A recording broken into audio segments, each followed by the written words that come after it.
આજે આપણે દાબેલી બનાવીશું. ચલો હવે આપણે કુકરમાં બટાકા સરસ ધોઈ અને બાફી દઈએ દાબેલી બનાવવા માટે.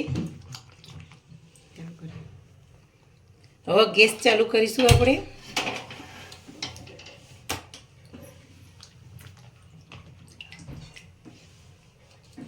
હવે બટાકા અંદર મૂકીશું.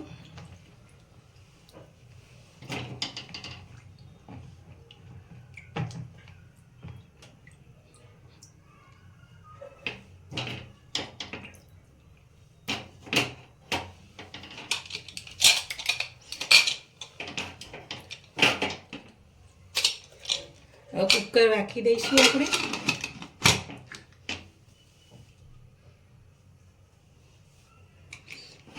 બે સીટી થાય ત્યાં સુધી બટાકા બફાવા દઈશું. આપણા બટાકા બફાઈ ગયા છે દાબેલી માટે. હવે ચલો આપણે સામગ્રી જોઈ લઈએ.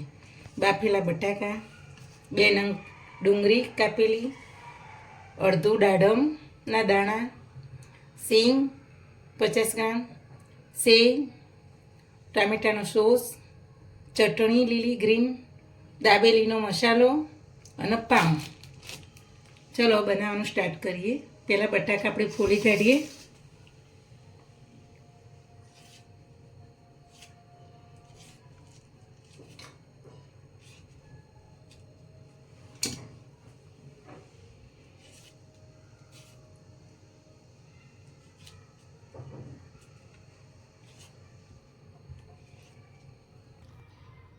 હવે બટાકા આપણા સોલાઈ ગયા છે. હવે એને આપણે મશીનથી થોડા પ્રેસ કરી દઈશું. થોડા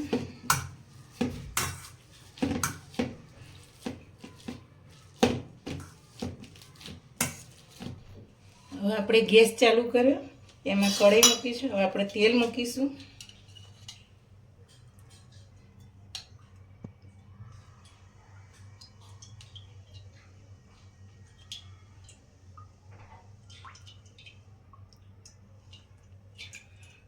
પાંચ ડોકલી તેલ રેડી.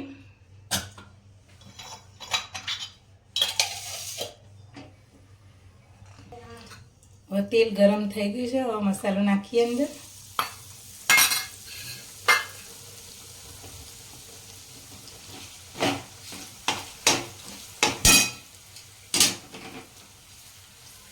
મસાલો તેલમાં સરસ શેકી લઈએ.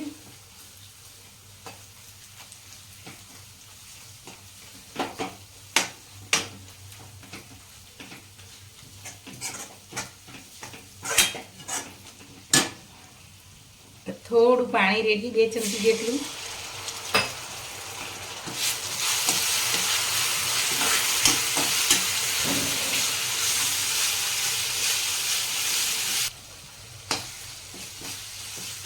મસાલો શેકાઈ ગયો છે. હવે આપણે બટાકા મિક્સ કરી દઈએ અંદર.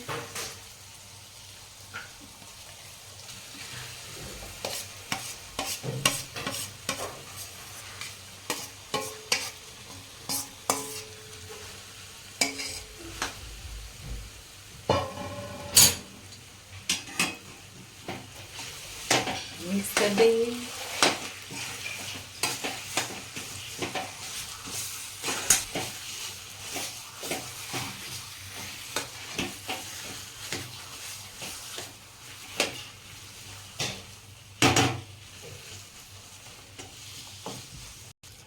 જો મસાલો તૈયાર થઈ ગયો સરસ દાબેલીનો. હવે થોડી વાર 10 મિનિટ ઠંડો પડવા દઈશું. પછી આપણે દાબેલીનો મસાલો દાબેલીમાં ભરીએ.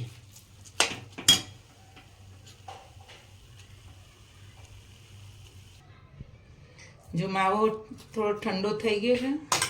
હવે આપણે મસાલાવાળી સિંગ નાખીશું અંદર. અંદર થોડા દાડમના દાણા નાખીશું અને બધું સરસ મિક્સ કરી દઈશું.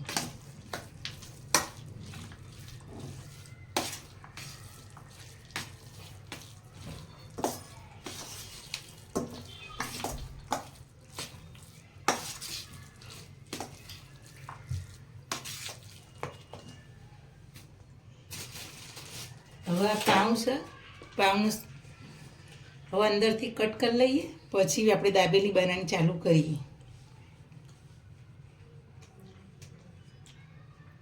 આ રીતે બધી કટ કરી લેવાની.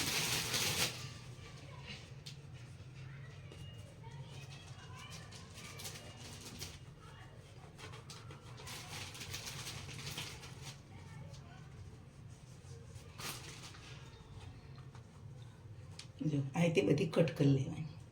હવે ચાલો આપણે મસાલો કરીએ. ગેસ ચાલુ કરી અને તવી નાખીએ.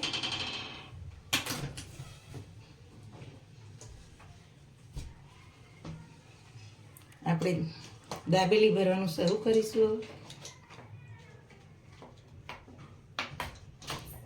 ગ્રીન ચટણી લગાવીશું.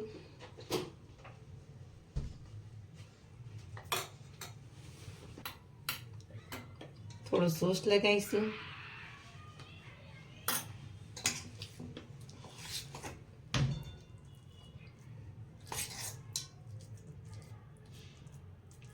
દાબેલી મસાલો ભરીશું. થોડી ડુંગળી ભરીશું અંદર, દાડમના દાણા અને મસાલા નાખીશું. થોડી સેવ નાખીશું.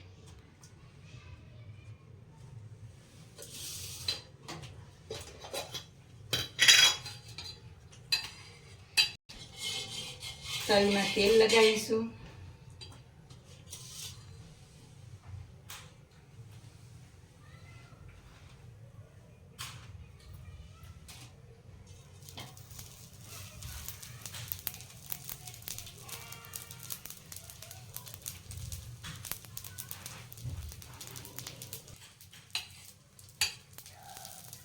ઉપર તેલ થોડું લગાવીશું.